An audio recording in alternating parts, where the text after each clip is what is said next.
দাসী, ও দাসী, কোথায় গেলে? তাড়াতাড়ি এদিকে এসো, প্রতাপকে বাজারে পাঠাও। কি ব্যাপার রানীমা, আপনার কি বিশেষ কিছু প্রয়োজন? হঠাৎ করে এত সকালবেলায় প্রতাপকে বাজারে পাঠানোর কথা বলছেন? আর বলো না দাসী, গতকাল রাতের বেলা স্বপ্ন দেখিয়ে ডিমওয়ালা ইলিশ মাছ খাচ্ছি। আমার খুব ডিমওয়ালা ইলিশ মাছ খেতে ইচ্ছে করছে। প্রতাপকে বাজারে পাঠিয়ে একটা বড় দেখে ইলিশ মাছ আনানোর ব্যবস্থা করো। না না রানীমা, এ তো সম্ভব নয়। আপনি এখন গর্ভবতী, আর গর্ভবতী অবস্থায় কখনো ডিমওয়ালা মাছ খেতে নেই, এতে সন্তানের অমঙ্গল হয়। এসব কথা কোথায় শুনেছো তুমি? হ্যাঁ, এসব বানানো মিথ্যা কথা। আমি এসব কথা শুনতে চাই না। আমি যা চাই তাই পাই। এই রাজ্যের রানী আমি। আমার যখন ডিমওয়ালা ইলিশ মাছ খেতে মনে ধরেছে, তার মানে এখন তো আমাকে খেতেই হবে। তুমি তাড়াতাড়ি প্রতাপকে বাজারে পাঠিয়ে দাও, ইলিশ মাছ আনার ব্যবস্থা করো। আচ্ছা ঠিক আছে রানীমা, আমার মনে হলো আপনাকে সাবধান করার কথা, তাই সাবধান করলাম। আপনি যদি আমার কথা না শুনেন, তাহলে তো আমার আর কিছুই করার নেই। আচ্ছা, বাজার থেকে ইলিশ মাছের ডিম আনানোর পর ভালো করে মাছের ডিমগুলো ভুনা করো। আর হ্যাঁ, আমি আজকে গরম গরম ভাত দিয়ে ইলিশ মাছের ডিম ভুনা খাবো। এরপর দাসী চলে গেল এবং বাজারের লোক পাঠিয়ে বড় একটা ইলিশ মাছ নিয়ে আসলো।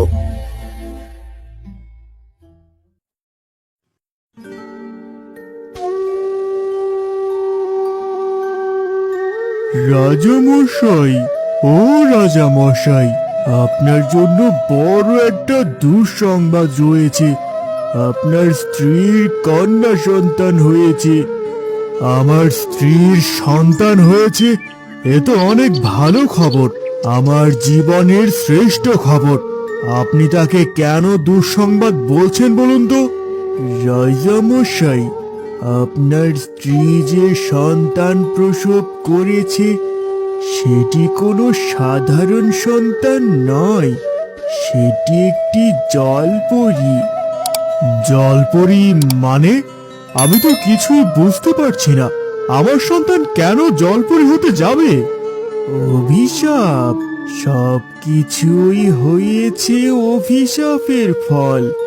আসলে রাজামশাই, দাসীর কাছ থেকে আমি শুনেছি আপনার স্ত্রী যখন গর্ভবতী ছিল, তখন সে ডিমওয়ালা ইলিশ মাছ খেয়েছিল, আর তাই মাছের অভিশাপে তার এমন অবস্থা হয়েছে। তার কন্যা সন্তানটা হয়েছে অর্ধেক মানুষ আর অর্ধেক পরী। বিধাতা, এ তুমি আমাকে কেমন শাস্তি দিলে?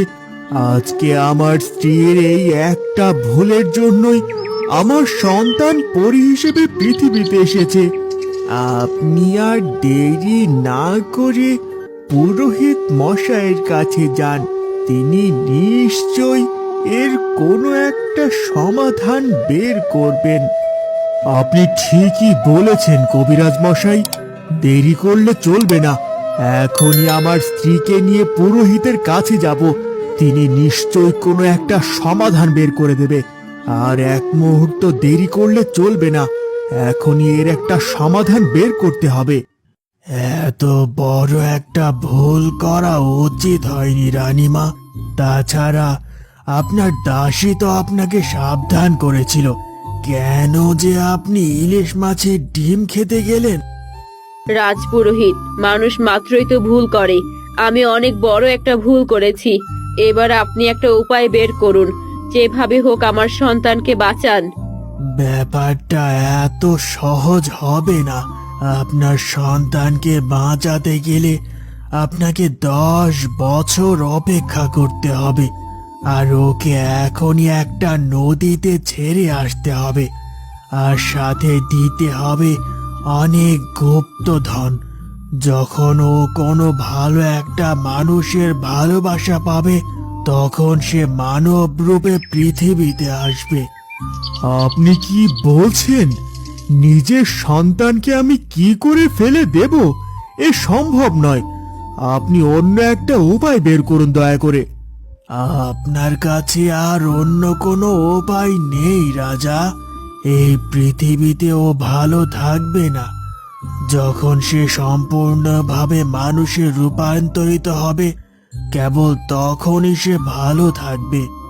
ঠিক আছে রাজপুরোহিত, বুকে পাথর বেঁধে আমি আমার সন্তানকে ফেলে দিয়ে আসব। জানি না সৃষ্টিকর্তা আমার ভাগ্যে কি রেখেছেন। তবে অবশ্যই মনে রাখবেন, আপনার সন্তানের সাথে কিন্তু প্রচুর পরিমাণে গুপ্তধন দিতে হবে। স্বর্ণ মুদ্রা ছাড়া এই কাজ কখনো সম্ভব হবে না।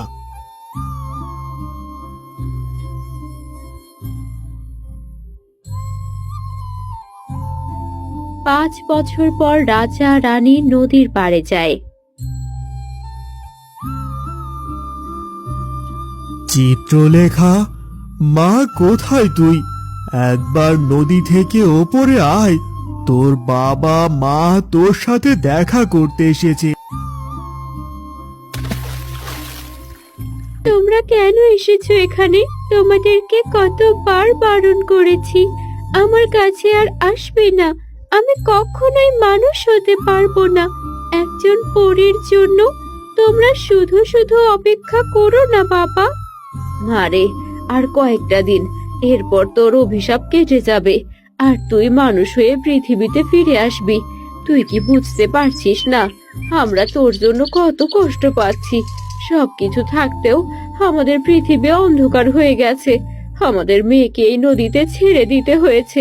আমরা মানসিকভাবে খুব কষ্টে আছি রে মা। যা কিছু হয়েছে সবকিছু তোমার জন্যই হয়েছে। তোমার জন্যই আজকে আমি অভিশপ্ত। তোমার দয়া করে তোমরা এখান থেকে যাও, চলে যাও। আর কোনোদিন আমার এখানে এসো না, কোনোদিন না, কোনোদিন না। যা কিছু হয়েছে সব আমার জন্য হয়েছে। তুই আমাকে ক্ষমা করে দে। এই দেখ, আমি এখন চলে যাচ্ছি, আর কোনোদিন আমি আসবো না। তুই আমার ওপর রাগ করে থাকিস না রে মা।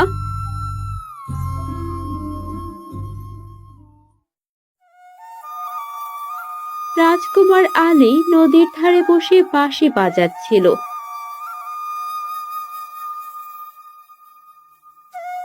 বাহ, এত সুন্দর মধুর সুর আর জীবনে কখনো শুনিনি। কে বাঁশি বাজাচ্ছে? যাই একটু নদীর পাড় থেকে ঘুরে আসি। আরে, ওই তো একটা রাজকুমার বসে বসে বাঁশি বাজাচ্ছে। রাজকুমারের সাথে কথা বলতে খুব ইচ্ছে করছে, কিন্তু আমি তো মানুষ নই, একটা জল পড়ি। যদি রাজকুমার আমার সাথে কথা না বলে?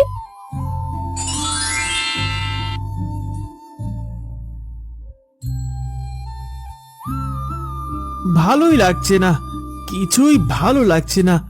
জীবনে একজন সঙ্গীর খুব প্রয়োজন, এমন একজন প্রয়োজন যে সব সময় আমার পাশে থাকবে। আরে বাহ, কি সুন্দর বাঁশি বাজান আপনি! শুনে মনটা একদম ভরে গেল। কে আপনি? আমি একজন দুর্ভাগা রাজকুমার। ছোটবেলায় আমার বাবা মা মারা গেছে। আমি আমার দাদা দাদির কাছে মানুষ হয়েছি। নিজের পরিবার বলতে আমার কিছুই নেই। আর তাই তো মনের মতো একজন জীবনসঙ্গী খুঁজে বেড়াচ্ছি। কত ভালো বাঁশি বাজান আপনি! শুনতে অনেক সুন্দর লাগে। নিশ্চয়ই খুব ভালো একটা রাজকন্যা আপনার জন্য অপেক্ষা করছে। সুন্দরী রাজকন্যার কোনো প্রয়োজন আমার নেই।